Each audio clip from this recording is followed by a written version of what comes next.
Ship's log, entry 10-21. An away team aboard the repair ship Anemone went missing during a routine mission to calibrate a communications satellite.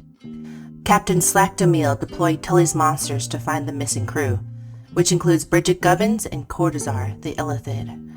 Arriving at the satellite, the strike team found no signs of conflict. In fact, it appeared as if the team members had walked off the job willingly. Each member of the Tully's crew struggled with the emotional burden of the mission. Beaufort Gubbins became violently enraged, lashing out at witnesses and suspects. Max Ina was forced to pilot the abandoned Anemone craft, raising the specter of their abandoned career in Ardwing, and Wendy McDonald suffered a panic attack at the thought of being confronted by fey creatures seeking revenge for the experiments conducted on her fairy host body.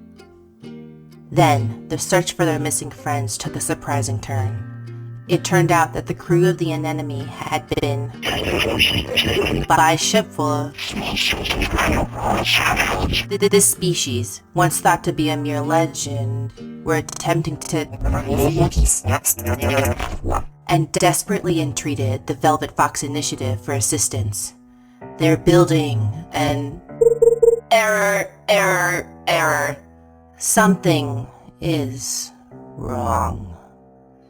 Tick, glide, shatter, sunrise, radio, contain, carrot, sunshine, fist, sentence. Please stand by for hard reset of all critical systems.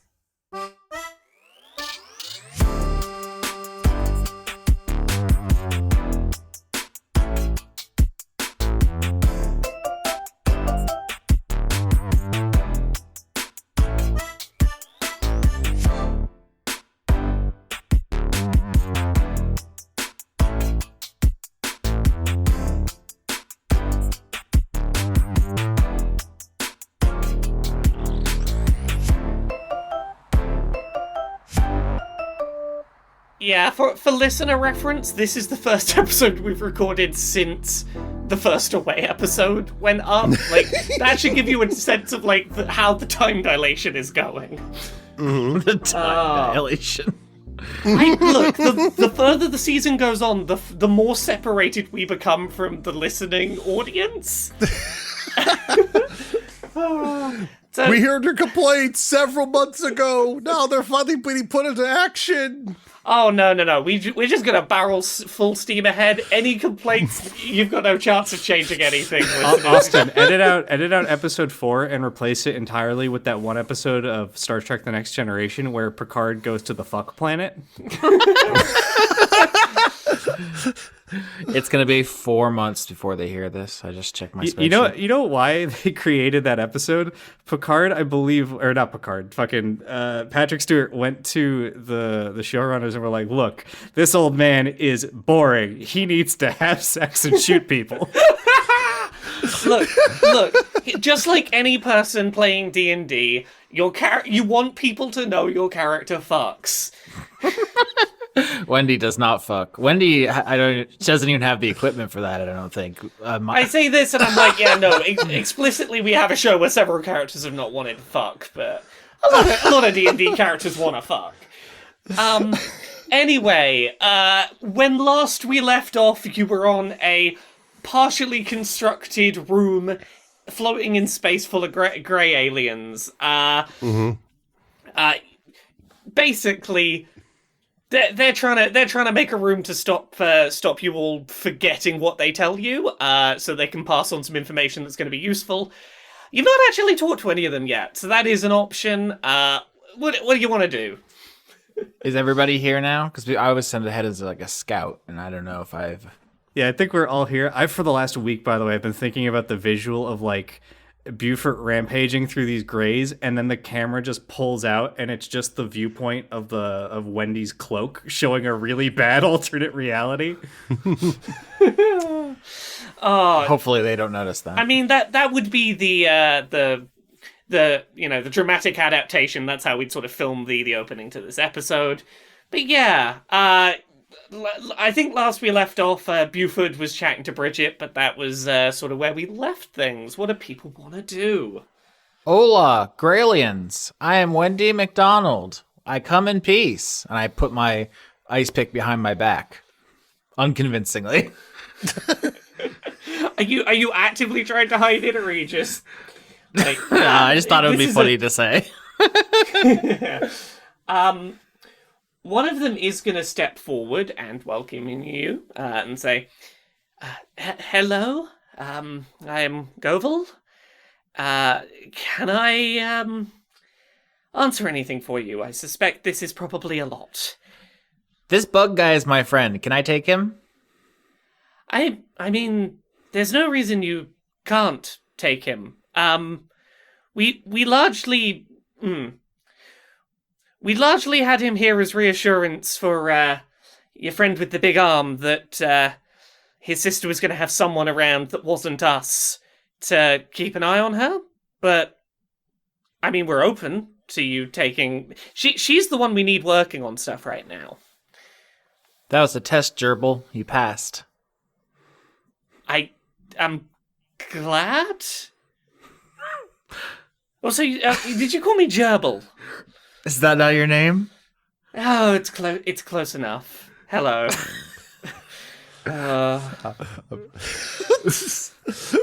This is where we find out in gray culture, if someone mispronounces your name, that becomes your name.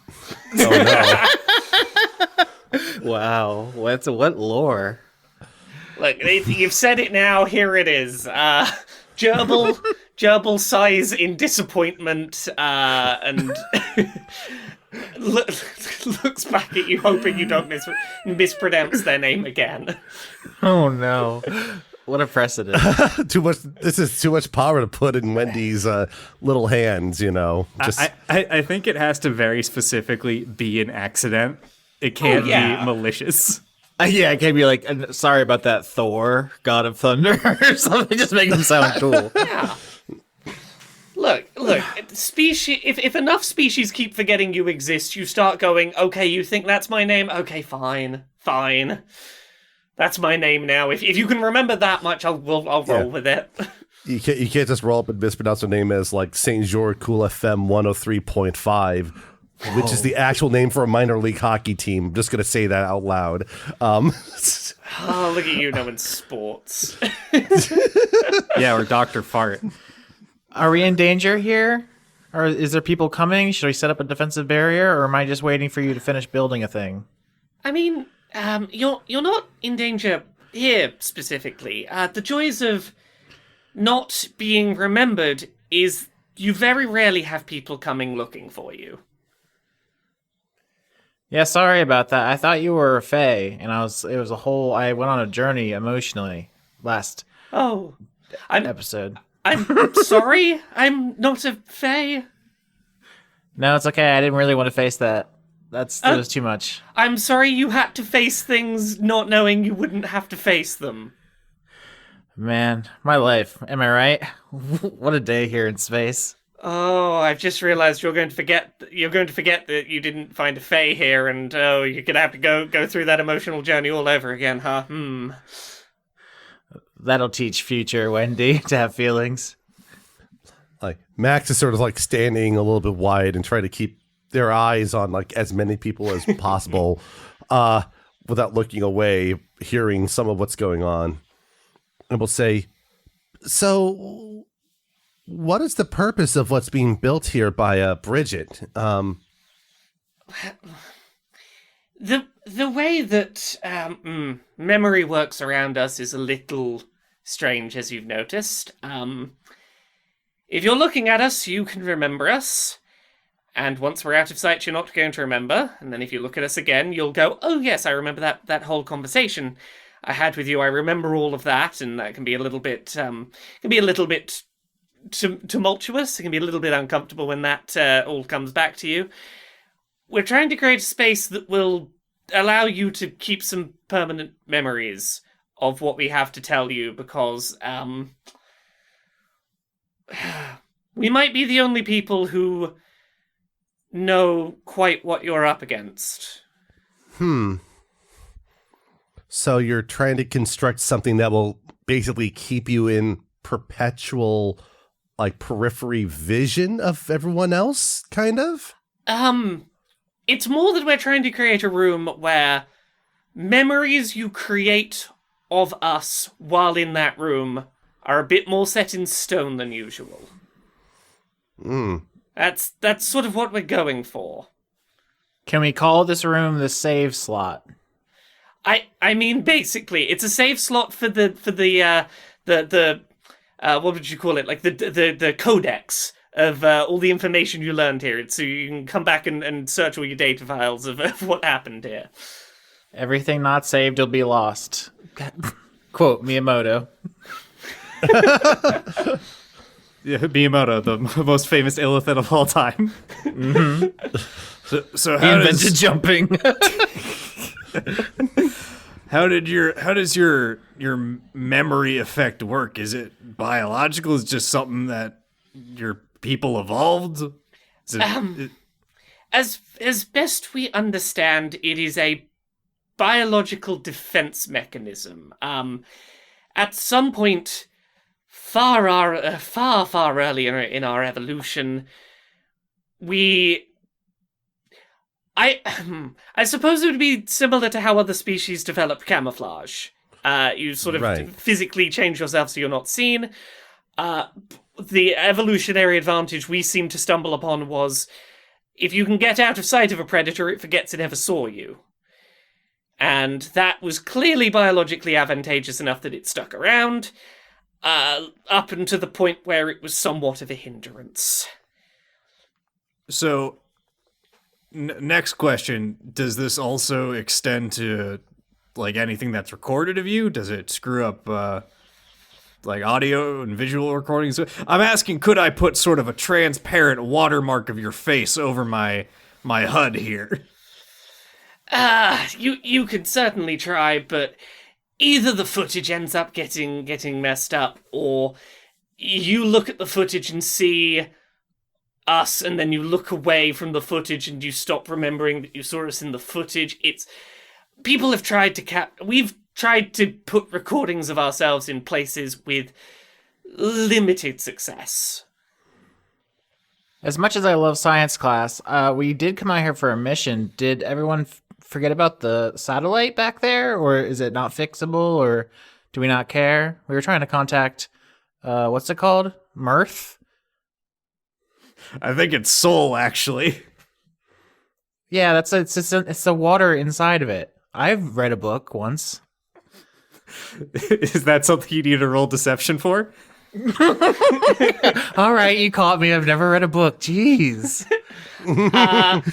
Gerbil responds, I do recognize we have taken at least one of your people off of a project they were working on, and we are happy to put our scientists onto helping with your satellite once this is done. We just we know the nature of what Yaush is, and it's probably important, particularly for you.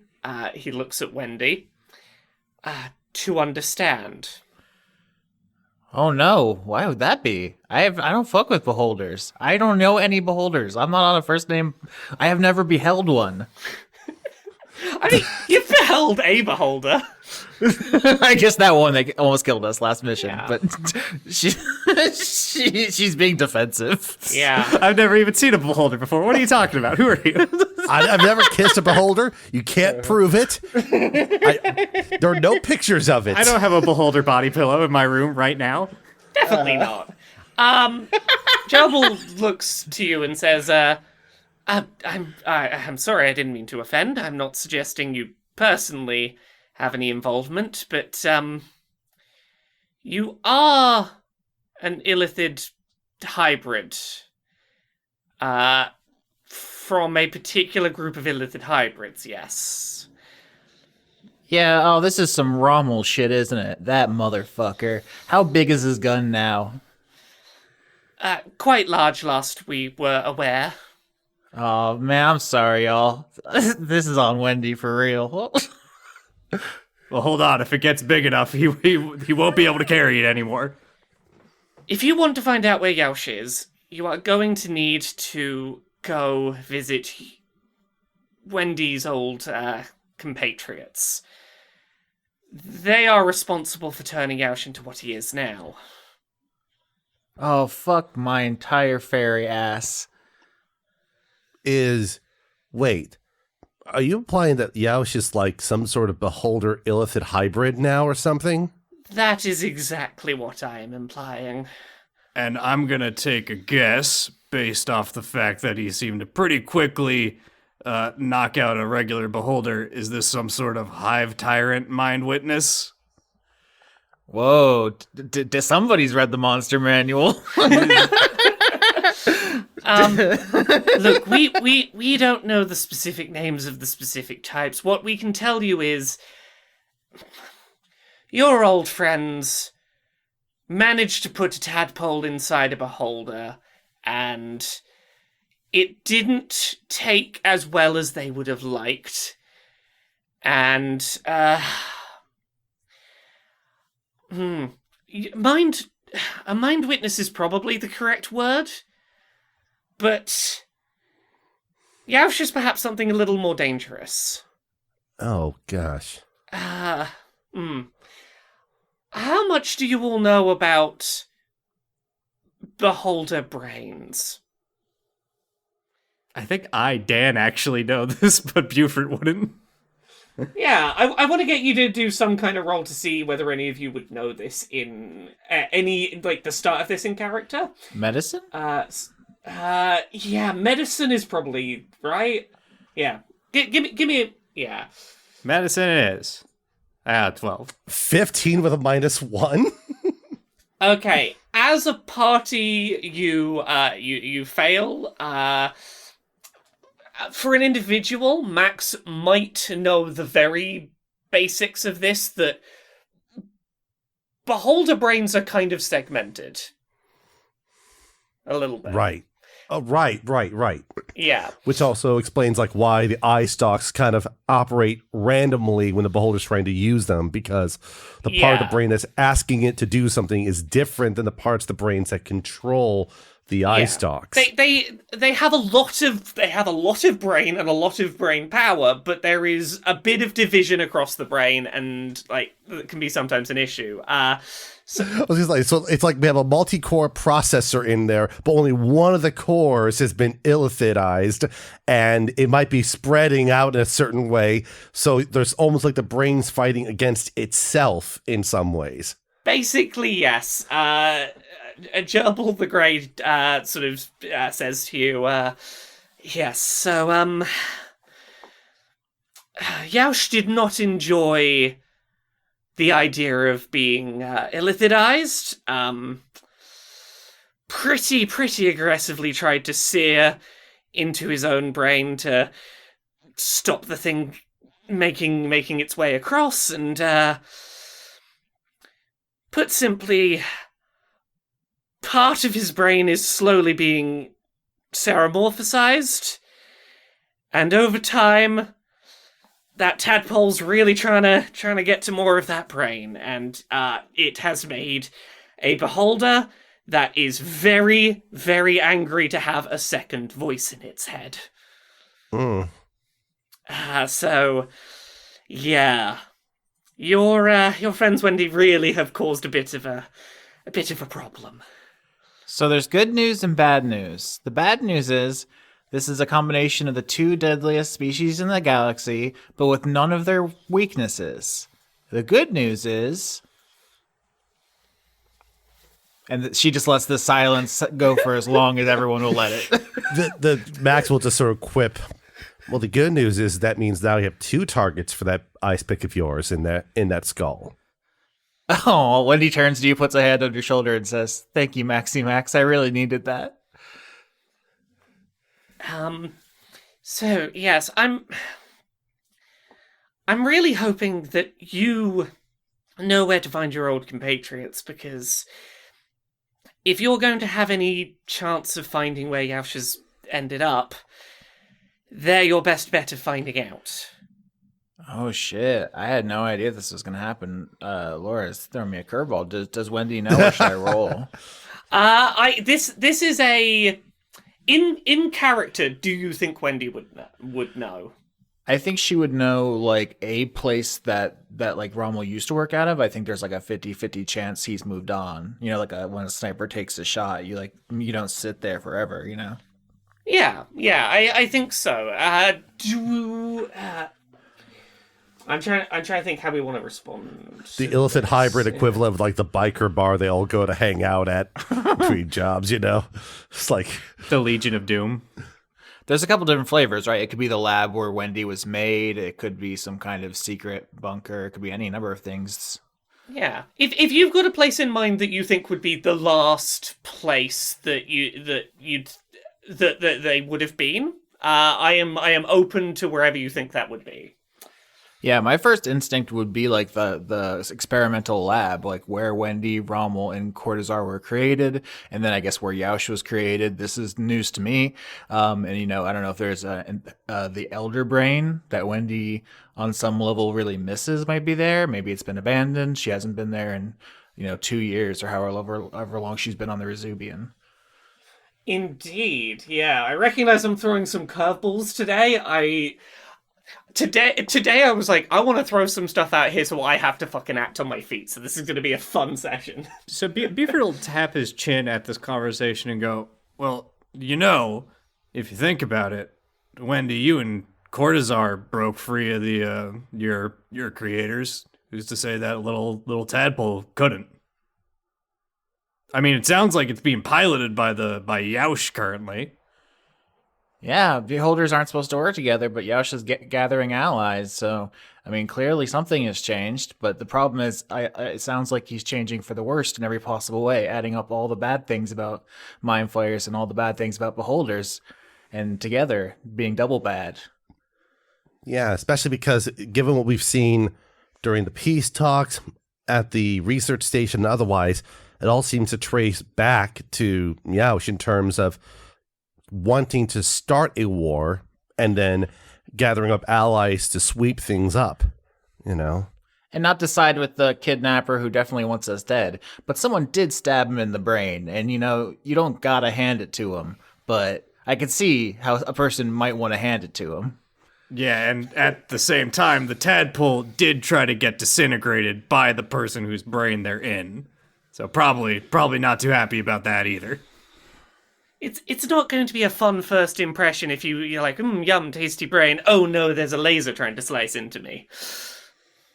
Oh my god, I hadn't even closed my eyes and pictured it. Is it like you get the tadpole in your brain and you turn the eye laser on yourself, and you're trying to zap it out? Yeah, so yeah. That's what Jebel was sort of trying to get across is Yaush's response to being the tadpole being inserted was to turn one of their own eye lasers upon themselves to try and create either worsen the divide between bits of the brain or create scar tissue or just something that would slow down the tadpoles working through the brain. It's like what Superman did to that one villain from the Elite, where he did fucking heat vision through the guy's cornea to lobotomize the part of his brain that gave him superpowers.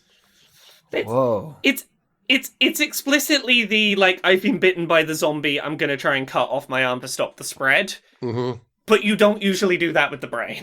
Yeah, you don't amputate your brain normally. No. Sometimes, though. Not unless you really hate the idea of having someone live in your head. Listen, when you're really desperate and you're really angry, you make certain choices. Yeah. Damn, this is actually sick. This is every Bond villain has their signature deformity, which is kind of a problematic element of the series, but it definitely is someone with a laser scar in their own face. That's gonna be the hardest part about fighting. Yeah, which can be like, oh man, it's a fucking sick ass scar you have. But we can't be enemies. You look too fucking cool, man. Can't we be friends? Yeah, I mean, I've been thinking about what I want to do with Yaush for so long. I'm so happy. All right. Yeah, so if Wendy knows where the lab is, she'll lead the team there, and we'll see if anyone's home. If not, raid the place, look for clues. I don't know. So my only sort of two remaining questions, I guess, are Are you leaving Cortazar behind here, or are you pushing to take Cortazar with you? No, someone needs to guard Bridget. And well, hold on. We also have another problem. The moment I leave this room, because we leave this place, since we haven't finished building this room yet, I am going to forget what occurred here, and then immediately turn back and go on a rampage. Yes, we've been thinking about this, and we think we have a solution. And you are handed a cassette with a little sort of holographic recording that can be played back to you. I will find... When you said cassette, I thought we were being given a future VHS tape. Look, there's no reason it can't be flavored as a future VHS tape. Look, as soon as we moved away from VHS tapes as a technology, we got far fewer recordings of UFOs, so maybe we need to go back to the old analog tech. Oh, it's the only thing that can record grays. Analog video. No wonder. I suggest this, and I'm like, oh no, that's basically just the fucking plot of Nope. But yes, you're handed this recording, and as you play it, it is a recording of Bridget, who is positioned in such a way that none of the greys are in the footage, and it seems to have recorded okay. And she says, Beaufort, I know you're scared because I'm missing, but I promise you I'm safe. I'm on an important mission, and while you won't know what that is for a while, I promise you that I'm doing important work, and I need you to trust me to finish it. I know you want to come find me, but I need you to do something first. At which point she starts basically reiterating that you need to help Wendy find her old companions, because they know something about how Yaush was created. Mm-hmm. Okay. Beaufort will download this video and put it on his desktop as a watch me entry in his HUD. With a Bridget icon, something on there, maybe, or Yeah. He'll increase its size to far too big, so it obscures his vision, so he can't not look at it. But yes, she ends by giving the coordinates of where you currently are and saying, please trust me and wait until you have finished that job before coming to find me. I promise this will make sense later. Okay. And the recording ends. Before we head out at all, Beaufort is going to walk over to Bridget and I guess try to take as much privacy as he can in a situation where he always has to be looking at a gray in some way. If you make it clear that you want some privacy, you can get to a corner where there is just one grey in vision, and that grey has their their hands like over where their ears are. Yeah, which is just sort of like a hole in the side of the head. Yeah, Gervin, don't you listen to me. Oh no, he's named Gervin now.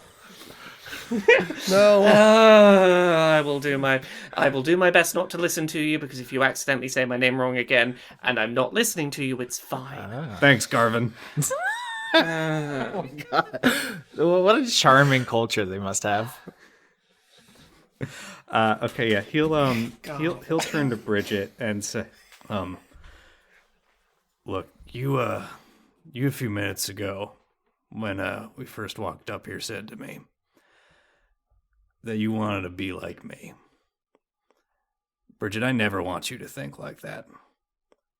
The moment that you signed up for this ship, hell, years before that, you're already doing more good than I ever was.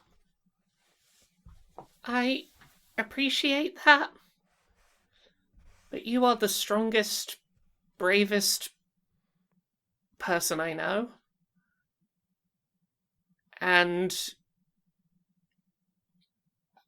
I just want to help, and to me, looking at you is how I get there. He'll pull her into a hug, and I guess try to also angle that so it doesn't obscure. It's a very awkward hug. It doesn't. It's a very third-wheeled hug. Yeah. There is a grey in front of you and a grey behind you for Bridget to see in the hug. Mm-hmm. And he'll pat her on the shoulder and go, "All right, you finish. What's this room? What are you doing? Like, how is this room gonna work? Is it just like a bunch of mirrors, sort of like an infinity hallway?" It is the mental equivalent to a hall of mirrors. We know the sorts of metal that interfere with things like telepathic communication, and it seems that there is some kind of component similar to that in how this all works. So we're basically trying to trap all of the thoughts about the Greys in the room, reverberating back and forth long enough to stick in your brain. Hey, honest question, because I've been thinking about this. I've realized I've been thinking about the Greys in some way, and I didn't confirm this. Yeah. Do they wear clothes? In my canon, they are completely nude. So we're out in the void of space currently. Yes. Have they ever just tried wearing a spacesuit? Like, so, like a sort of an Invisible Man type scenario. They gotta have tried that one before. Garvin looks to you. Sorry, I had to check what their name currently was. Garvin looks to you and says, "Yes, we've tried. We've tried many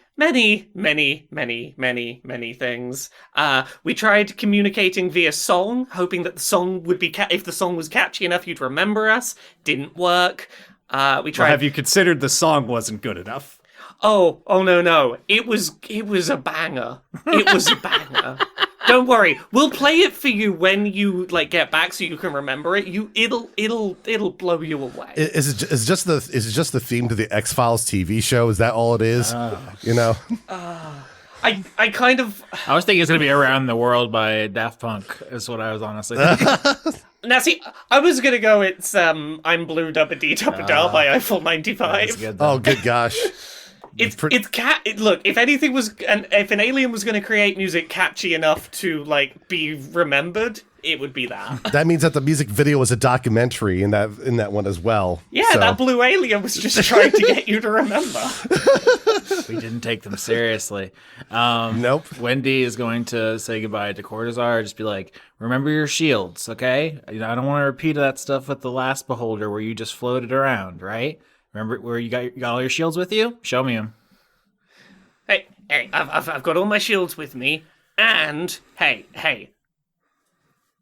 While getting ready for this mission, I did do some anti-gravity training. I'm going to be much better if there's no gravity next time. Hell yeah, pound it. Hell yeah.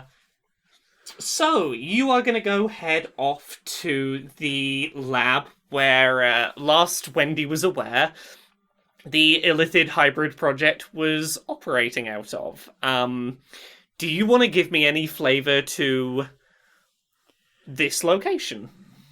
Oh man, this is so much all at once. I don't have a name for the project or anything, but You better come up with some good ideas, Austin, or I'm just going to throw a bunch of fast food memes and puns your way. So, yeah. Look, I have been resisting for a while the idea of your origin story taking place in a combination Pizza Hut and Taco Bell.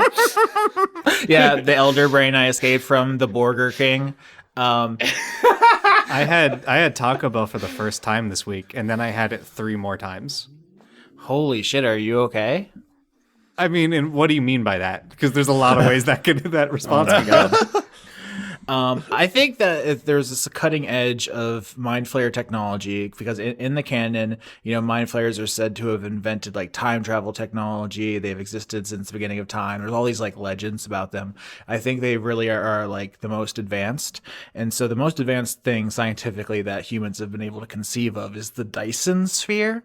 Are we aware of this? Yeah, I brought it up last episode. Oh, well, aren't you special? Yeah. It's my one ability, useless trivia. How dare Dan have heard of the thing you were hoping Dan would have heard of? Yeah.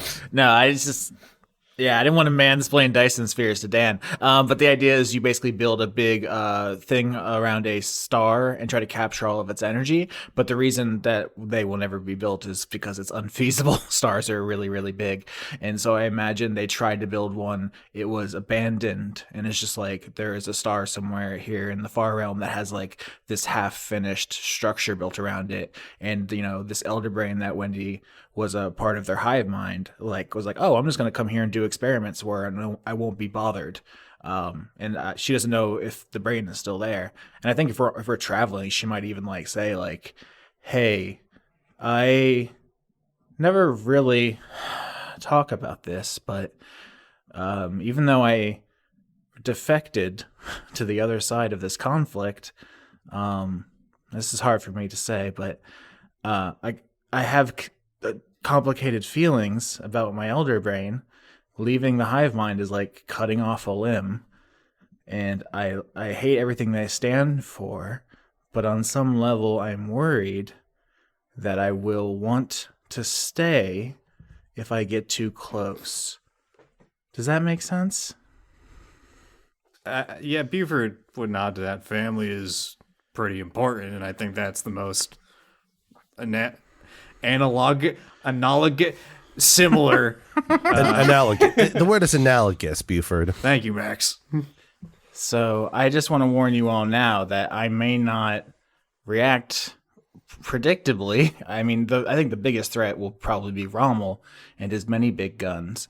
I just don't know if the brain is here or if I will run into it. But there's a reason I've never gone back and like, you know, cap that fool, as you say on your planet, because I don't know that I could go through with it, because it's like, oh, hey, there's the rest of my history and life and personality in that jar, and it would feel good to be reunited with all of that part of me. Is there a possibility that Yaosha sort of supplanted the elder brain? I've never heard of anything like that, but like I said earlier, I don't fucks with beholders, so this is a whole new ball game for me. Just thinking about what would be the worst contingency we'd have to look out for, you know? Just... Can I just say, as a DM, I love when my players come up with all the worst contingencies they might have to deal with. I love that. Always a big fan. Because I was worried about what happens if I have to face the elder brain that I still have some affection for because it's, you know, part of me. And now you're like, oh, what if the villain killed that part of me or something? And now it's like, oh no, I'm double motivated now. Oh man, there's a few ways this could go, but yeah. Beaufort will say, well, I don't know how, reassuring or something like this is, but it might be something to keep in mind. You got everyone back on the Resubian. They're it's not a true hive mind, I guess, but kind of like, an adopted hive mind. Sort of like, just because someone's your father don't mean they're your daddy, that sort of thing. Yeah, I mean, that's why we have Cap, so we're all together in the hive mind. It's good. It's just, I don't know. You'll only ever be a tadpole once. Nods sagely. Was never a tadpole. Look, you've never done the holodeck simulation where you just pretend to be a tadpole for a few hours. I think that would be horrific for someone. Let's just play like the first like hour or two of Spore, isn't it? That's just all you're doing on the holodeck. Just yeah. So we're all on the Tully right now, right? Going through space, and is Cammy in the other ship we hijacked, or would you leave that ship behind? So, yeah, I was going to ask about this. I figured it'd make sense to leave that ship behind for Bridget and Cortazar, honestly, so that they could use it if they're actually finished. And we would just all be on the Tully. I think that'd be easier than taking two separate ships all the way.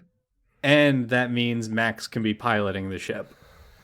Yeah, and for what it's worth, I think Cammy would also have volunteered to stay behind, mainly because she's not built for going and potentially having conflict with a bunch of illithid hybrids. Like, Cammy is not built for that. If Cammy elects to stay behind, like with the Greys and stuff, then Max will have to take a moment to talk with her beforehand. Then, we can rewind a bit and have that conversation as a sort of flashback, and then come back to the ship here. Sure.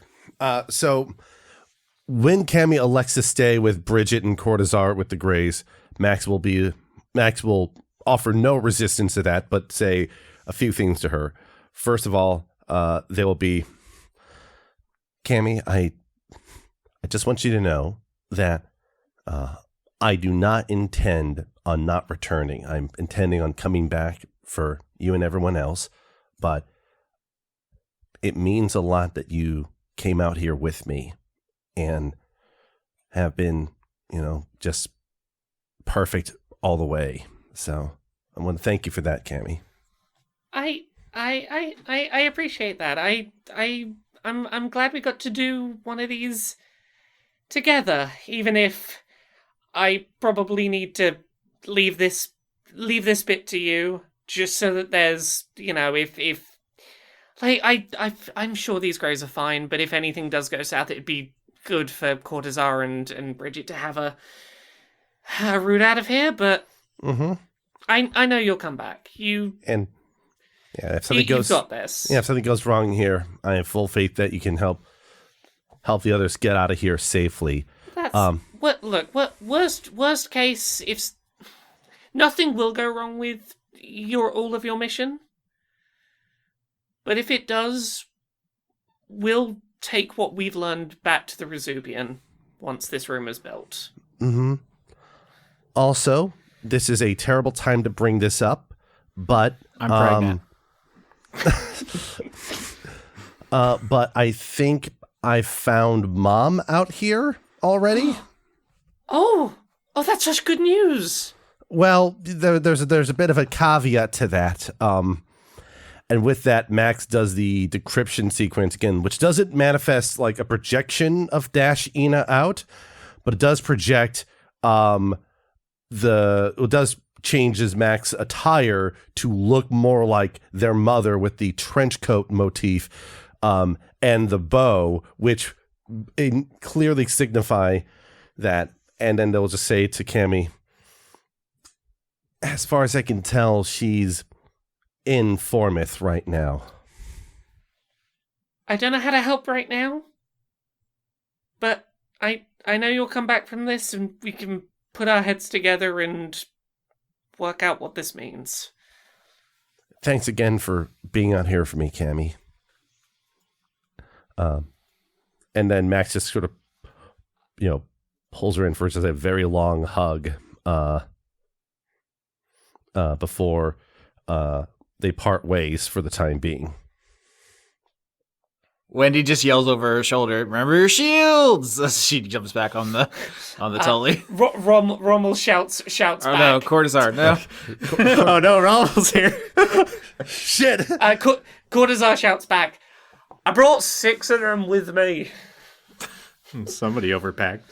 So jumping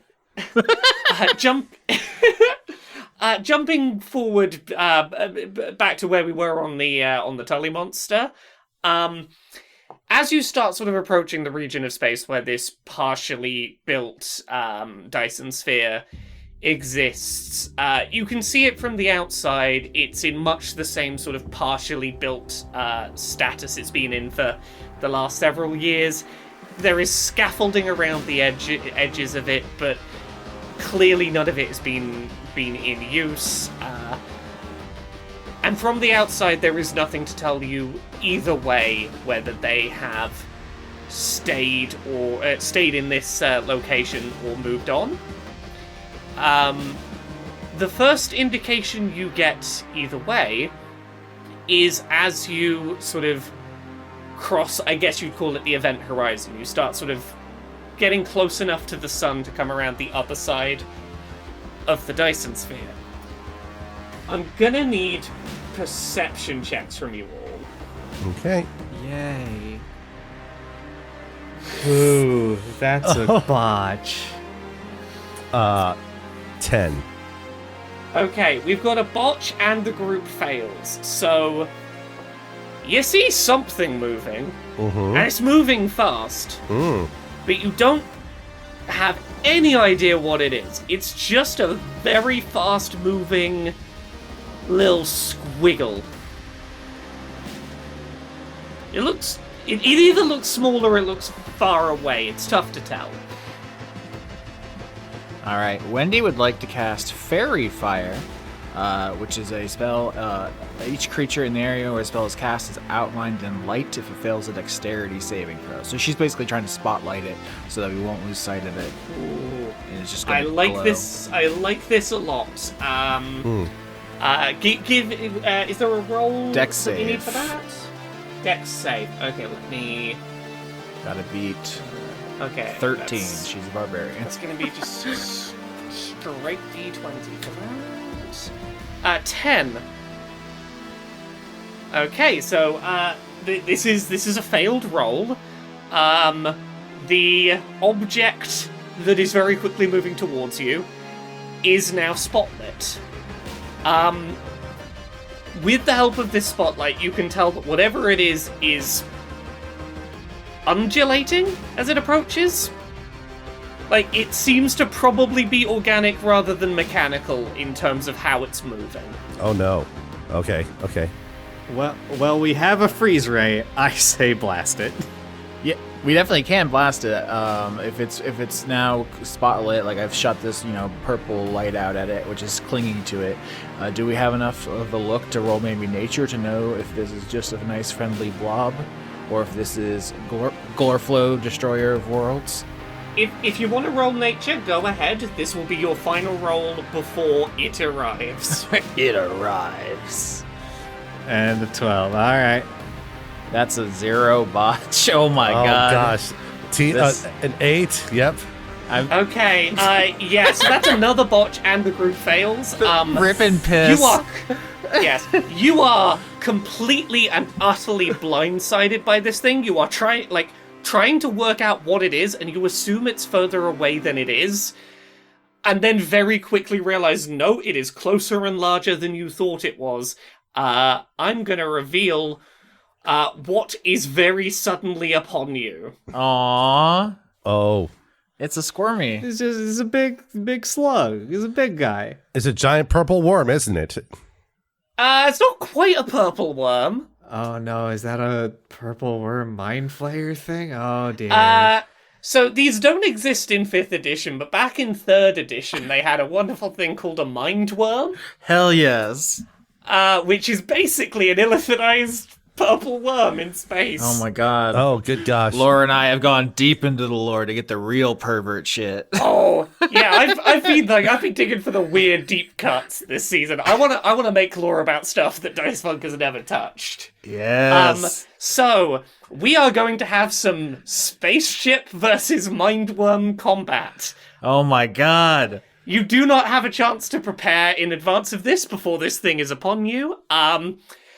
We are going to play a little loosey-goosey with the rules to make some spaceship combat. I spoke to Skitch a little before the episode to sort of facilitate this.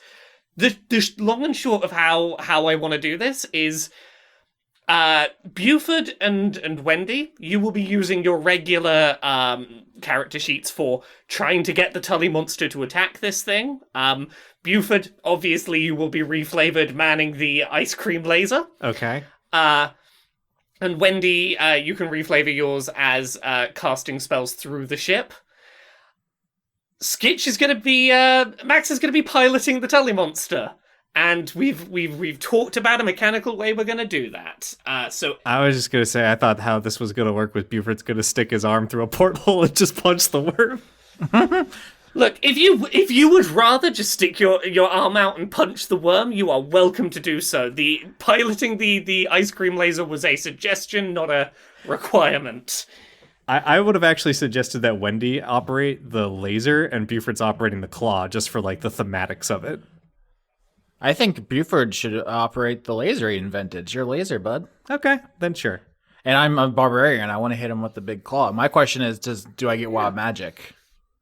I think you can get wild magic if you want to channel your magic through the ship. I think we can look. We're at a point in space travel where a lot of magic users are flying spaceships. I feel like channeling your magic through the ship is probably part and parcel of ship design at this point. Yeah. In the canon, the Spelljammer ships are controlled by Spelljamming Helms, which is literally a magic user sits in a special chair. We're not really using those, but yeah, that's the idea. No, but like, yeah, I it's up to you how you want to carry the flavor across, but I'm more than happy for you to have access to your magic, and particularly wild magic, through the ship.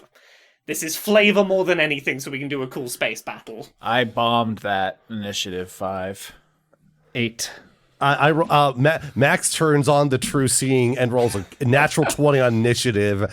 Like their pilot instinct just kicks in, and I would say that their posture exudes a comfort and confidence that seems, I wouldn't say unnerving, but unusual to Beaufort and Wendy, because this is probably the first time they're seeing Max in this particular element here. I was like, I have gone so far back in these old D&D monster manuals. I'm on Drive-Thru RPG looking at the black and white drawings by people who failed 8th grade art. And I was like, I've seen all of the best weirdo shit. And then Laura comes out with the mind worm. Are you kidding me? I looked at a list of every illithid hybrid variant that has existed over the last 5 editions of D&D to be like, there's got to be some weird shit in here I can mine. Oh, yeah. Dan, can I check, was it the 8 or the 2? It was the 8, because I have advantage. 8. Okay, that's fine. I thought you had advantage, but I wanted to double check. So it's Max, Mindworm, Beaufort, and Wendy. Cool. So the way we're flavoring Max's turns here is to try and get advantages for the rest of the crew, or to try and avoid damage from this mindworm.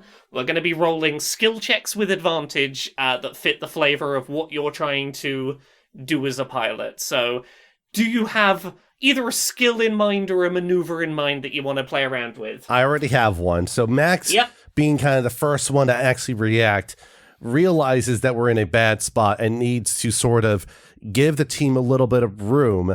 So Max is going to try to engage in evasive maneuvers by way of, I would say, misleading the mindworm as to where they're going to end up being. So I'm going to try to like evade out and misdirect it accordingly. So is that going to be deception? I would. That's what I was gutting for. Deception. Yeah. Give me deception with advantage. This is you in your element. That would be a 16 there. So that's pretty good. Give me the flavor of how you do this. Okay, so basically, what Max does is the mindworm's coming straight for them. So Max guns the ship in reverse, and then scoops upward so that they're flying backwards, looking downward on the worm as it passes by temporarily. And Max will just sort of say to the others, all right, it bought us a few seconds here. You better make the most of it, others. So what I'm going to give you for that, and I'm playing a little Calvin Ball with the rewards that we're going to do here. I think that the mindworm is going to get disadvantage on its attacks against the Tully monster this turn. Mm-hmm. So let's do a roll. The way I'm going to deal with damage is that anytime damage is dealt, I'm just going to roll a d3. And one of the three of you is going to take the damage, and that will be flavored as where the attack has hit the ship, like which bit of the ship took the damage. So let's roll. That is a 9. A 9 is not going to do it. I have an AC in mind generally for hit the ship, which has not been hit here. It is now Beaufort's turn. All right. So we're just having me do a regular attack for this? Yeah, if you want to do a regular attack and tell me sort of the flavor of how you do it with the ship. Oakley dokely. Let's see here. That is 25. Yep, 25's gonna hit. I'll roll damage for that then. 15. So Max has established that they've sort of like Matador Olayed the bull that is the worm, and I think as it's passing under the ship, Beaufort just blasts it along the length as it passes by with the freeze ray. Just guns right into it. Okay, you do just miss with the second one. It barely missed by like a hair's breadth. All right. So you jump on the laser cannon to shoot your ice beam at it. Wendy's gonna fly over to the controls for the big claw at the front of the Tully. We've discussed this prehistoric monster the ship resembles. It's kind of a long tube with this face claw, and she's going to use her barbarian abilities to swing the claw at the thing, the way a barbarian swings an axe, for her Super Sentai transformation, her magical girl transformation. As she sits down to do wild magic, she says, "It is by will alone I set my mind in motion. It is by the juice of Safu my thoughts acquire speed. The lips acquire stains. The stains become a warning. It is by will alone I set my mind in motion." It's from Dune. We're fighting a big worm. Who is Safu and why do you have their juice? Too late. I've already Does done it wild magic. taste No good? questions. So you now in rage. I am enraged. Okay, we got to get that D100 and see what happens. I want to create my own NPC now. Come on.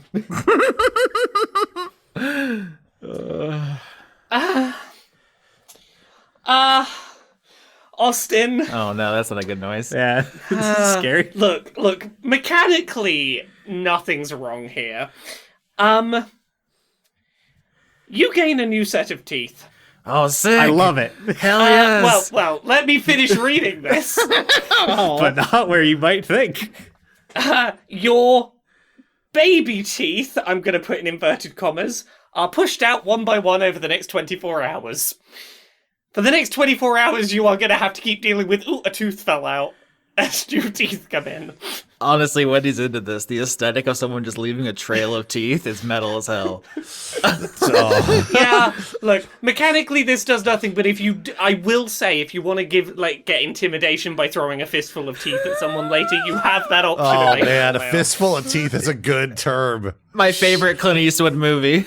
Look, you're welcome to put fistful of teeth on your character sheet as a thing you have. When you guys were little and losing your teeth, did you just rip them out as soon as they got loose? Because that's what I did. I ripped out a lot of teeth. Oh, See, like you're talking about Clint Eastwood movies. That's right up there with the good, the bad, and the baby teeth.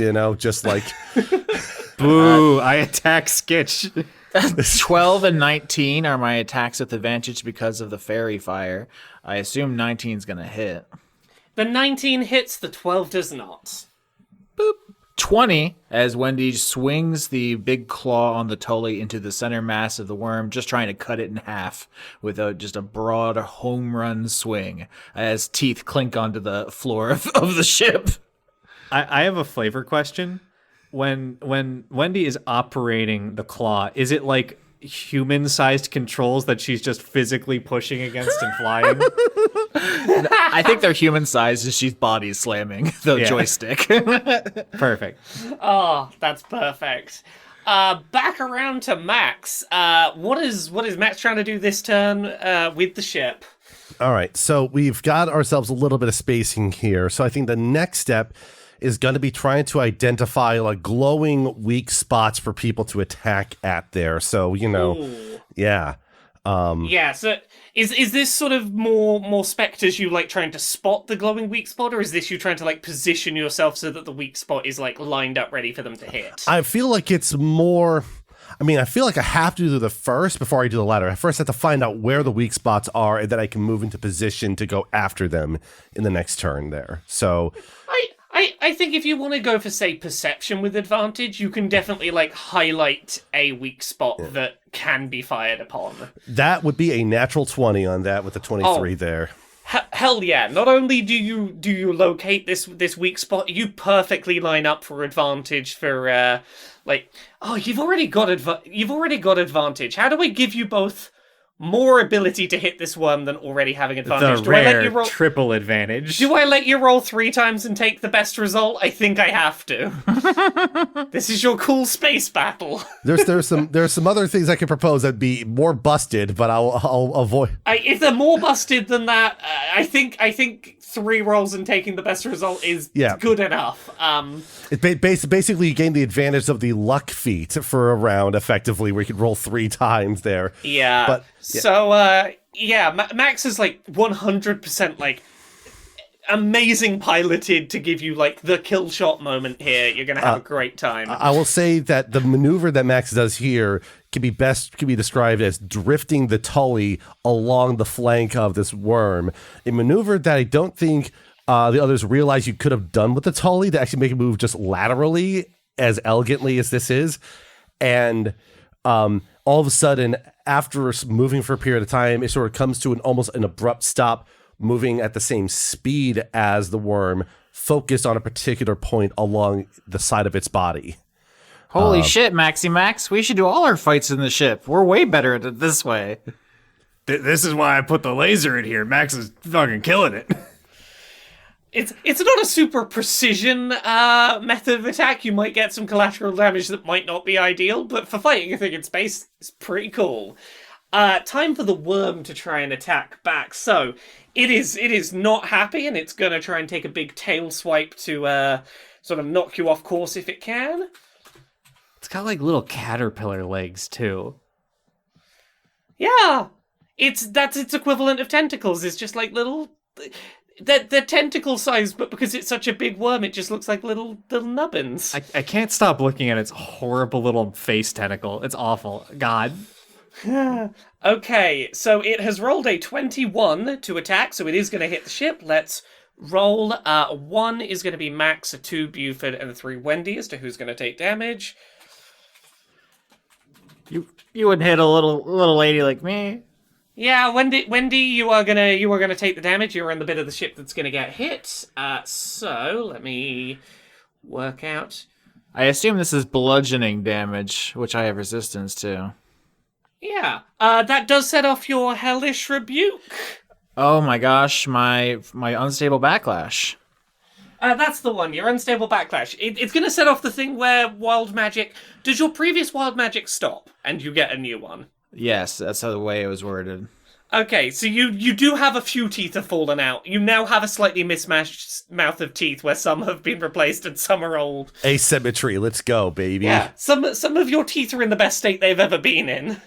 I rolled a 12 to replace the teeth as they clatter like chiclets onto the control panel. Okay. Wendy, your teeth are no longer falling out.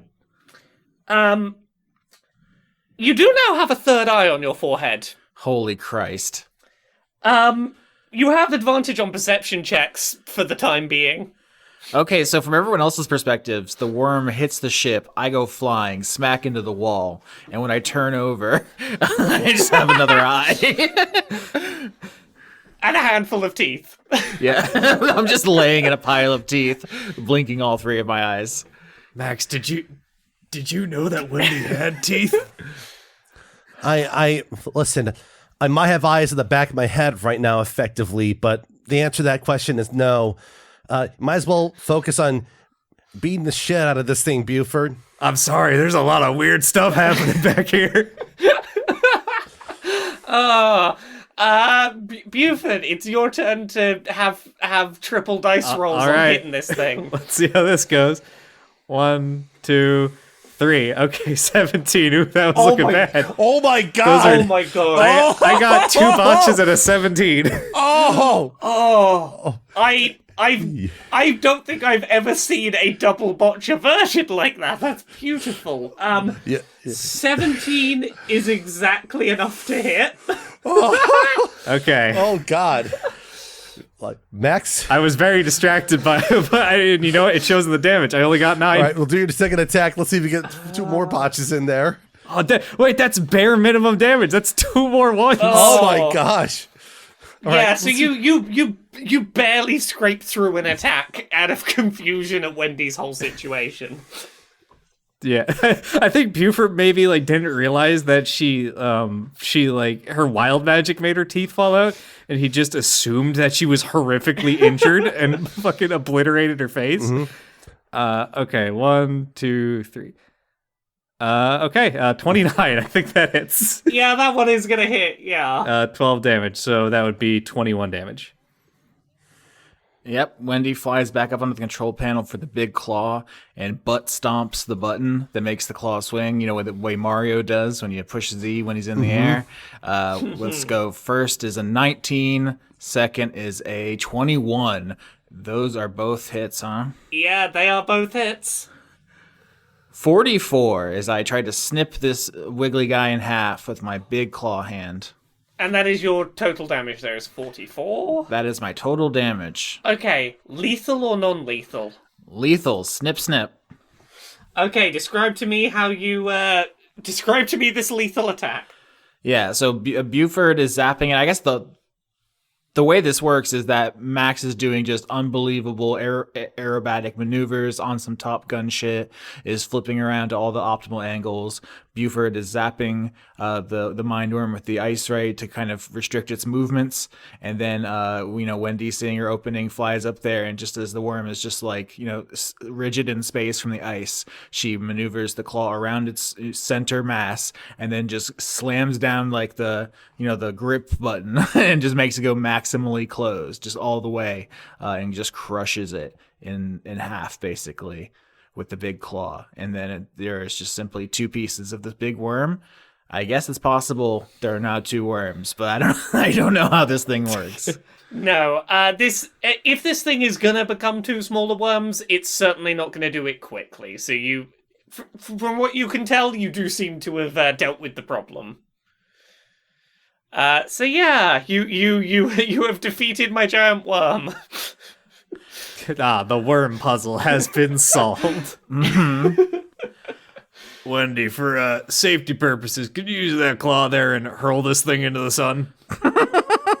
Yeah, it's actually a lot further away than it looks. But yeah, it'll get there eventually. And she, pushes the pieces in that direction. There's no friction in space, so they will arrive eventually. Yeah, they are moving slowly towards a sun that is, closer than a sun is usually for you, but it is still a long way away. The Tully monster is not shielded for getting that near the sun. No. I think on some level, Wendy thinks, should I feel bad about cutting in half this thing that was part of the same, experiments that made me? But she, as far as she knows, purple worms, they're basically Shai-Hulud from Dune. They're not they don't walk around have conversations and philosophy and art and stuff. So look, you don't know this in character, but I just want to talk about the lore of these things because I find them fascinating. Mindworms can have conversations. They are sentient creatures that are cognizant and can learn language. Yeah, I mean that's what happens to everybody after the tadpole. Yeah. Even the ropers get more of a personality. She just doesn't know that. She's just it's a big worm. No, I didn't expect you to, but it's they totally gain language when tadpole-ized. I guess they're kind of like a cooler neothelid. Yeah, neothelids are when the tadpoles don't get implanted and they just get bigger and bigger and then go crazy and become feral.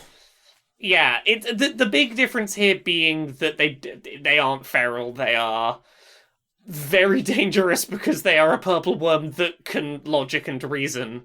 You could have an argument with this kind of purple worm, and that's a prospect. It will beat you in a chess match and then eat you afterwards. So yeah, if you didn't previously, if you hadn't been certain before, you now have a pretty good sense of they're probably still here. This is a good spot to be. Not too many people fuck around between a Dyson sphere and a sun. I think the way we're going to flavor this is that the lab is somewhat cloaked despite, its location, just to make sure it's definitely not seen. But Wendy's hey, this is a good sign they're here. I know where to find the cloaked base and sort of make the way in. I don't know if there's any sort of trick to it, but you sort of navigate us down however you would have previously gotten there. Yeah, can I roll a hit dice to recover my bonk damage? Oh yeah, if you want to take a short rest and roll your hit dice, you've got a minute. The inside of a Dyson sphere is a pretty big spot. And she's categorizing all her teeth by size and shape, so they can be deployed at a moment's notice as she heals. You holding up okay there, Wendy? What do you think this eye clashes with my face? I need to get new sunglasses. This is not going to work. I'm pretty sure Cammy can make you a pair of tri-lens sunglasses, I've just realized you're going to have an easier time categorizing teeth because you've now got advantage on perception. You're going to categorize them so good. Sorry. Sorry to interrupt. Wendy, is that permanent? Is this just how your life is now, or? No, next time I get in a big fight, something else weird will happen. Wild, simply wild. Frankly, I'm really tilted by this. Jesus. Sorry, Jesus doesn't exist in this universe. No, he does. Sure. Even more wild. But he was a mind flayer, strangely enough. That's what they don't tell you in Sunday school. Well, if anything, it probably helped you get that last hit there in Wendy, so, good going there. That's very humble of you, ace pilot. I feel like you're deliberately not taking the credit for your sick moves. I mean, listen, I'm just doing what I can to help, Max, you did a Toro Olay on a 6 mile long space worm. I think you can take a little credit. It's been a hot minute since I was doing stuff like this, and usually when I pulled maneuvers like that, it usually caused problems more than created strategic advantages. So, yeah, it did cause a problem for the big worm. I've been judging you based on your ability to climb a tree as a fish, but it turns out once you get in the river, you're a fucking badass salmon. For some reason, that makes more sense than I think it was intended to, Wendy. But yes, thank you. No problem, salmon. All right. Well, I think we're getting pretty close to our target here. So if you need to do any further planning, we should probably do that now before we dock and probably have to face a whole bunch of hybrid illithids potentially. Yeah, I know all the secret entrances. I can lead you to them. We'll just leave the ship, right there under that unfinished annex, and then we can cross that beam there. We probably should be stealthy about it, she says, pulling on her really miraculous cloak. Yeah, it's a real wonderful thing that has terrifying ramifications and consequences. Well, here's a question. Would they be aware that we're here because of, the hive mind? Yeah, I want to get a roll out of Wendy, and I think it's going to be, I guess, history, to be do you know enough about the security systems of this place to know whether they would know you're coming? All right, that's a 9. That is a 9, yeah. With a 9, I think what you know is they're probably not expecting you to be coming. They don't get many visitors, and they probably were assuming that the mind worm would put off anyone who got too close. You don't know if there's anything that you're going to actively set off, but you don't think automatically they're going to, have received a signal, worm is dead, full panic signals. Yeah, I feel like Wendy, when she was here, she just trusted the elder brain to an unhealthy degree to know and take care of that stuff. So she's like that. I never really internalized any of that because I always had someone more powerful watching my back. Yeah. So yeah, do you want to come up with a sort of plan of a approach of how you want to flavor your attempt to be stealthy as you approach this lab? Yeah, I think we're going to take the Tully monster to part of the unfinished Dyson sphere, clamp onto a beam with the claw so the ship doesn't fly away, and then do a spacewalk to a hatch that she knows isn't guarded or secured or anything because the part it's in is unfinished. And I want to roll my stealth with my cloak, so I have advantage, and that is a 25. That is a 25 from stealth for you. if you are bringing the rest of the party, we are going to need stealth from everyone else as well. Yeah. All I'm trying right. to show everybody else how it's done. Yeah. Okay, well, I have disadvantage and a -1, so Let's go. Let's go. disadvantage. Let's see. You roll better than That's me. a 9. Max rolls an 8. The second was a 20, natural 20. Fuck. Okay, so Wendy is like doing some like Mission Impossible stealth shit, like completely unnoticed. Max and Beaufort are just sort of floating toward the space station, not like loudly. You don't make sound in space, but also not really making a great deal of effort not to be seen. Like, where am I supposed to hide? It's space. There's nothing to hide behind. Yeah, as Wendy kind of crosses the void of space, her cloak peering into the other timelines shows a universe where the Dyson sphere was completed and is operational, and it's like beautiful. It's like the height of sapient accomplishment. It is like the pinnacle of all possible technology, and you just get a glimpse at it as she goes into the broken section of this building. So, as a group, you have failed on stealth. Nothing immediately happens. So you manage to break into a sort of incomplete area of the lab. It was an expansion of some kind. They were maybe trying to put in some new equipment to be like, hey, can we want to like make bigger and bigger things into illithids, and like it would be useful to have extra space to like be able to do that indoors rather than having to like, rent out a whole extra warehouse every time we want to make a purple worm into an illithid. So it's like partially built. The lights are out. There's a bit of sort of lab equipment around, but you are inside the lab. Are you trying to head anywhere specific? Is there anyone or anywhere specific you think would be where you'd be getting information? Yeah, I think Wendy knows the layout, and she would try to get to the most isolated, like the most remote computer terminal or whatever, just like the one that would have the least traffic if people are still here, and just like try to pull up like anything about Yaush or, anything about the Elder Brain. Yeah, I think that makes sense. As you start to sort of make your way out of this room, you are confronted. Oh my god, Gub, you hit every beam and girder on the way in here, you son of a bitch. It was not made for people my size. The vibrations are running through this entire structure. What, do you want me to pull my limbs off? I want to pull your limbs off right now. Well, hold on. I think they got first dibs. Through the window of the door to this room, you see the light obscured by the sort of shadowy silhouette of what is unmistakably a GIF. Oh, fuck balls. And the door swings open to a... Oh, Wendy, you've returned. No, this is a Wendy hologram giving you a dire warning.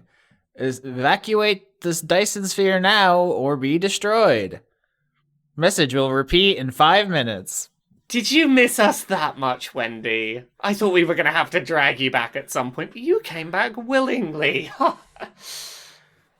Didn't buy that, huh? I didn't even roll deception. You just went right past it.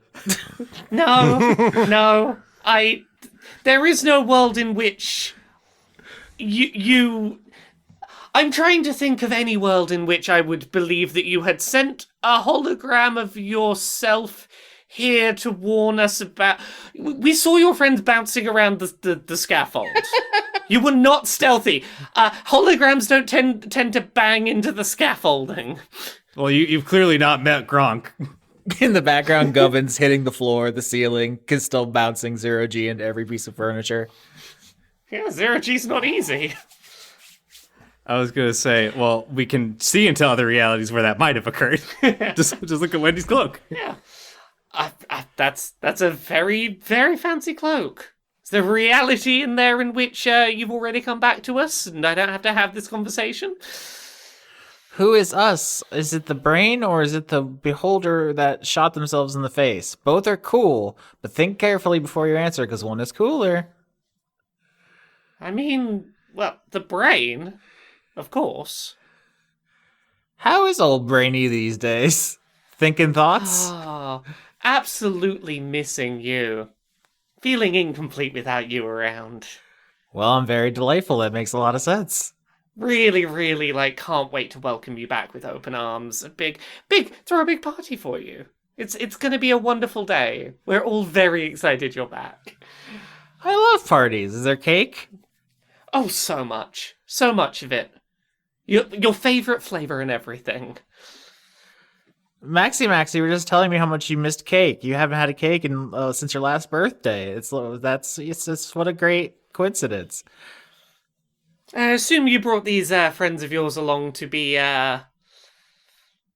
joined into the fold? Actually, they hate being folded. They were just telling me they have it's called origami phobia. They hate being folded, and it's just not going to work for them.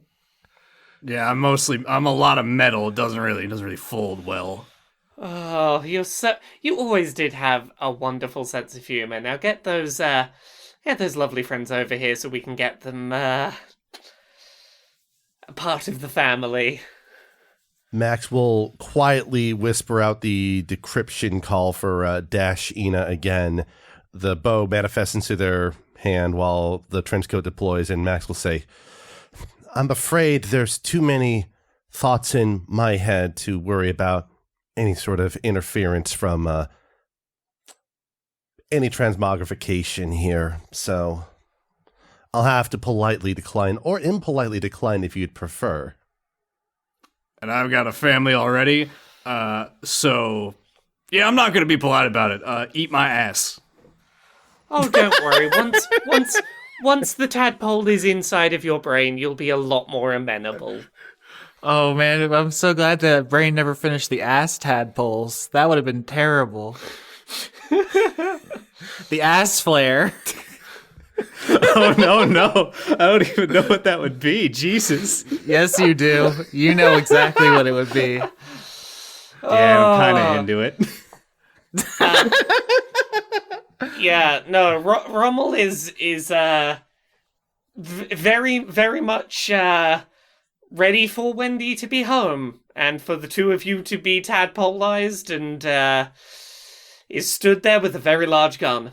I know we probably said this last time, but for visual reference for Rommel, you added in some purple squiggles, but I can't help but look at it.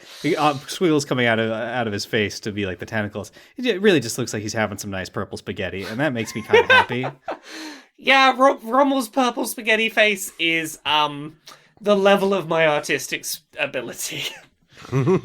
Yeah, I think I want to say about Rommel's look is that, normal illithids have like several slender tendrils. I think they have like 6 like thin, like articulate tentacles at their face. I'm thinking of Rommel as having like 8 thick octopus ass, like sucker covered, like extremely like carnal in the size of it, because the hippos are huge. Hell yes, this is the energy. There's enough tentacles here that I imagine, like, if the gun needs extra support to be held because it's such a big gun, the tentacles could be doing some of the heavy lifting. Holy shit. Can I roll insight on everything Rommel said? Is it just that the brain is here and they want us all to be back in the hive mind? Is that all there is to it? Yeah. The way that Rommel is pitching this is the Elder Brain is genuinely excited for you to be back and join the crew, and also these two need to be tadpoled. I rolled a 17 on insight. I was just curious if there's any Yaush data being withheld or anything like that. Rommel certainly doesn't seem to be withholding. Like, the question you asked was like, reading between the lines, you were trying to ask, is Yaush controlling the one in charge here at this station, or is the Elder Brain still in charge? And Rommel was being truthful that the Elder Brain is still the one in charge here. Yeah, Wendy kind of, has the ice pick ready, and she says, I understand the appeal of being in the hive mind with the Elder Brain. I miss it all the time. But there's a bigger threat happening right now. If we can put aside trying to kill each other, there's someone else who is trying to kill all of us. And maybe we work together on that first before we get back to this. Oh, I am of the exact same belief, and I think that if you came back and joined us, we would be a stronger force together. It takes like a week to get the full Ceramorphosis done, though. I don't know if we have that much time. Can we pause for a week? I'd really like to have a cool fox and someone with a big robot arm that were also tentacles, though. Wouldn't they be so fun to... Wouldn't that look fun? This isn't part of, like, I wasn't born with this. The Illithid would not get this. I mean, we can keep this and plug it back into them when they're ceramorphosized. It'd be a shame to let it go to waste.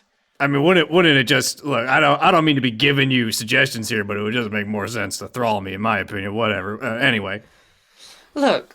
It's not up to me. It's up to the Elder Brain. I just want to see you on the team. Well, I already have my own team to come back to, so I'll have to again, let's say, disrespectfully decline this time. I've already. Oh, well. It's been a while since I've had a chance to get the guns out. And Rommel produces 2 more small guns, which are now being held in the face tentacles. we really should have attacked him earlier. I mean, it's both, like, you know, as a player, you want to explore all the avenues, but also I think Wendy does genuinely have some reservations. Like, this person used to be part of her brain. It's... Oh, absolutely. I'm joking. I'm joking when I say that, just for effect as he produces more guns the more this conversation goes on. Yeah. Yeah, roll initiative for me. All right. Crit. All right. I botched and crit. I have advantage on initiative because of my feral sense, which gives me a crit and a botch, which is extremely funny. The feral instinct, it's called. And it's like, yeah, 2 parts of her. One part of her is like, this person and I used to think the same thoughts, like closer than twins. And then the other side, this person wants to kill my friends. So they gotta go. Mm-hmm. Max rolls a 21 for initiative. So they rolled a 20 last time and a 19 this time. Just fantastic. 11. You at least did better than the botch that Rommel rolled. Too busy getting more guns in the tentacles and not actually starting firing. All right. He's gonna get jumped. Wild magic time, huh? Yeah, give me that roll. 42. That's the Hitchhiker's Guide to the Galaxy wild magic attack. Indeed. Did I put anything fun on 42 because of that? I don't remember. Who knows? That was months ago. You getting a towel? He turns into a potted plant. What if a whale falls on top of us? I've just seen what's on 42. Oh no. I'm gonna read it to you exactly as I wrote it in the wild magic table.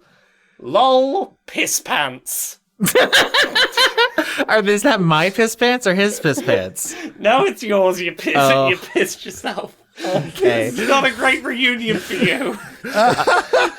Wow, Wendy's losing teeth. She has so many eyes. Rommel didn't even comment on the extra eyes. I peeing myself. That's why he botched on his initiative. He was so surprised that she peed herself visibly in front of him.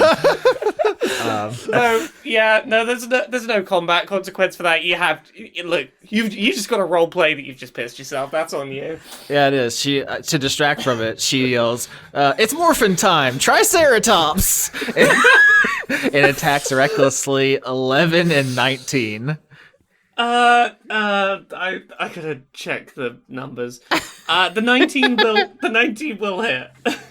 All right. That is 27 damage. She just shoots forward in a blaze of wild magic and just rams the ice pick into Rommel's chest just to try to, almost more out of embarrassment. Like he has to die before he can really make fun of me to bust my chops about the pee pants.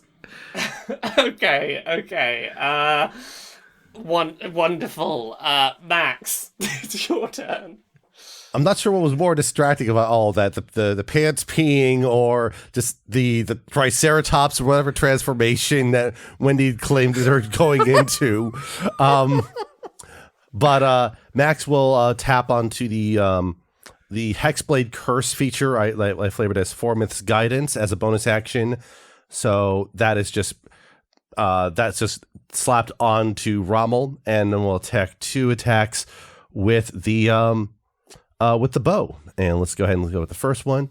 It's a 22 and a 15 on the second attack there. The 22 hits. All right, that's going to be 19 damage. That's because +5 from the feature, as Max just sort of like positions and kind of just gets ready for another attack, staying fairly close to Rommel, not getting too far away, even though they have a bow to keep range. Indeed. Then it's Buford's turn. If you fired a bow in 0 gravity, would the arrows go faster because of lack of air friction?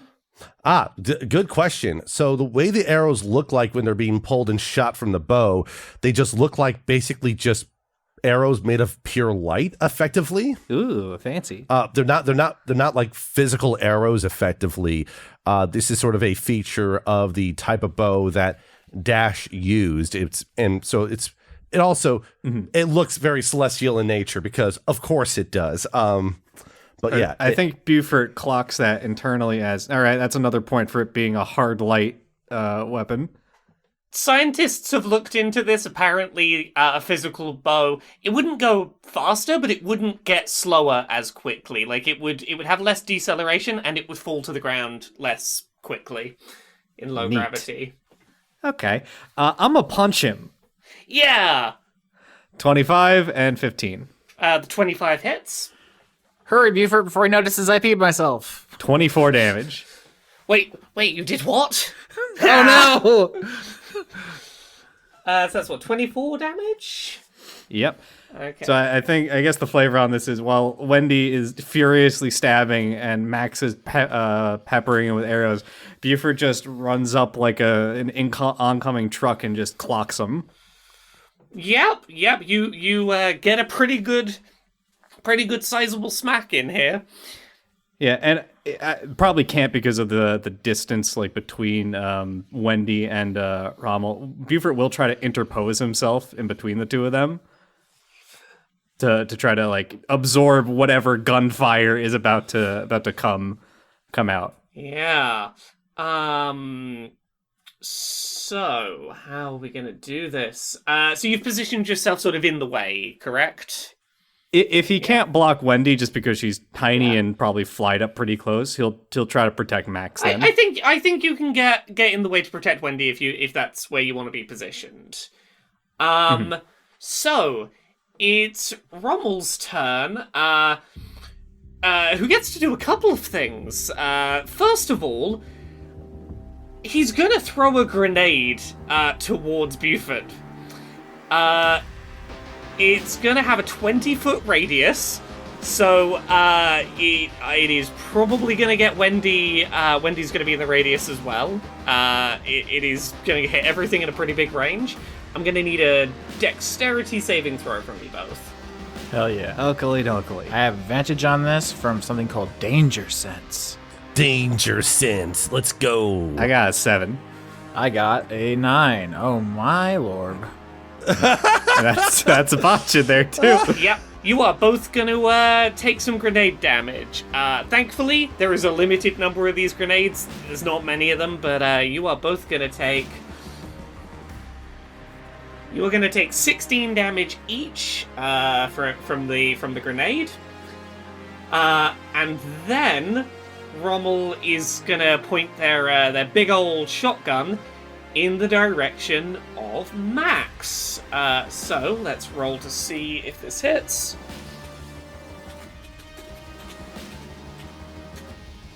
Uh, 19. That does hit. Yep, so let me find that damage.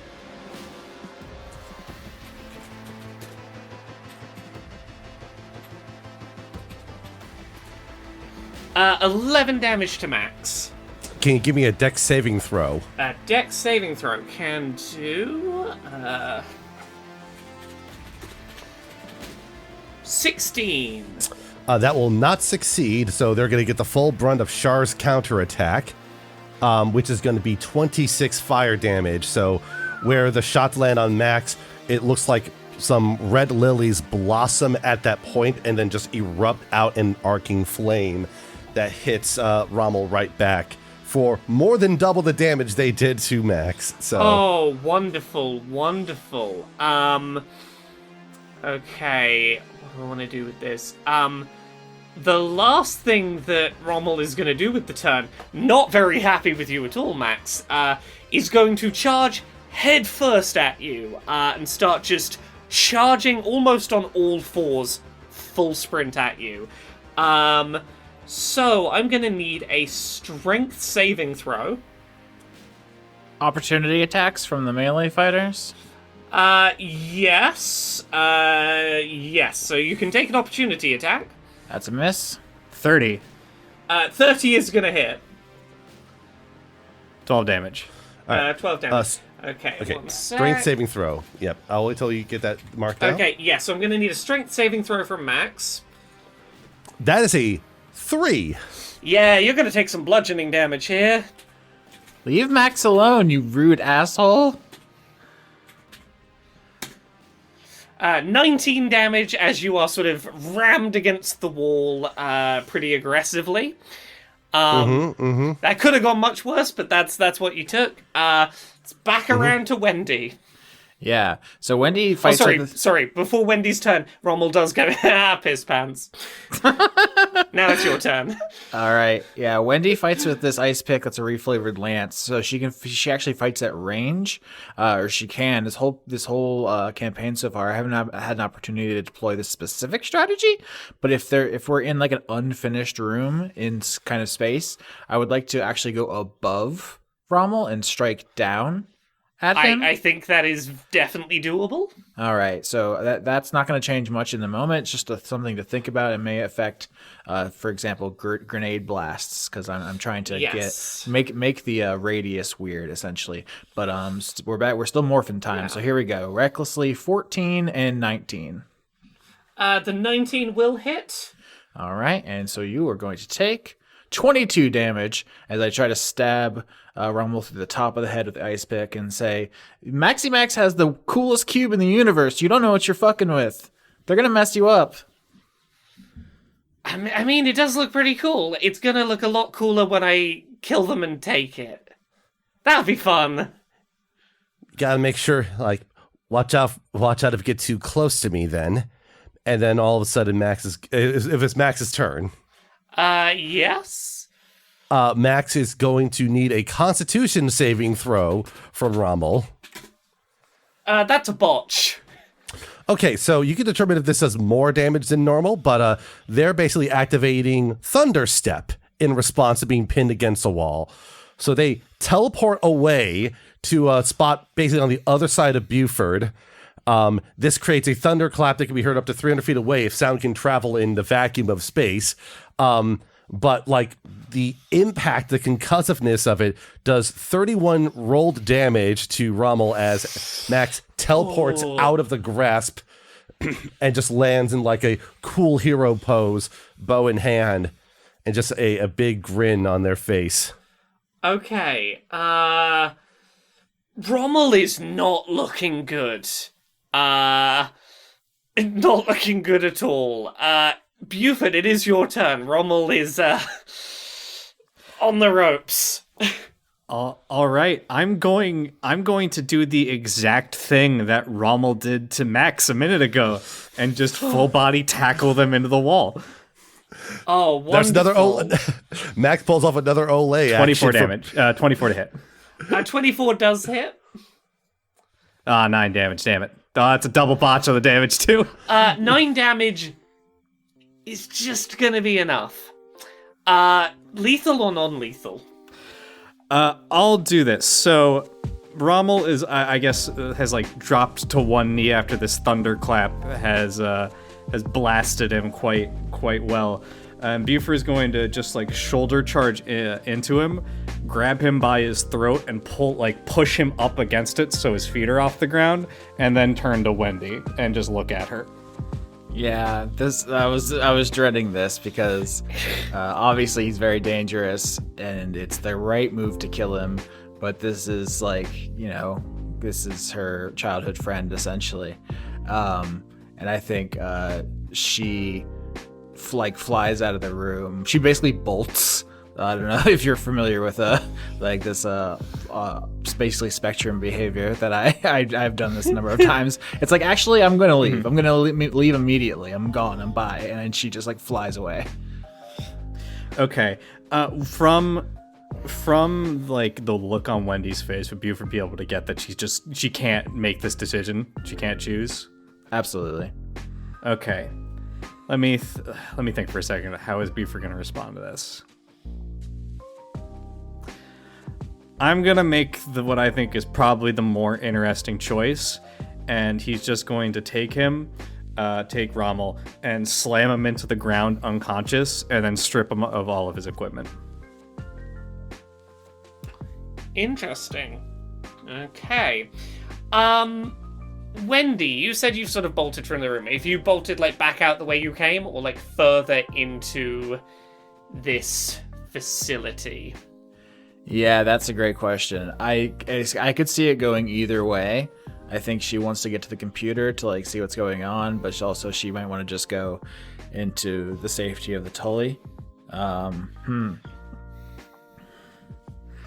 Do anyone have a thought about what would be more interesting? Because I feel like if she goes to the Tully, she just waits for someone to show up and then we have a conversation. That can be okay. But if I run deeper in, I could get us mixed up in more trouble. I think that you think you want to go somewhere safe, and the reflex kind of shifts to like somewhere safe for towards the elder brain. Right.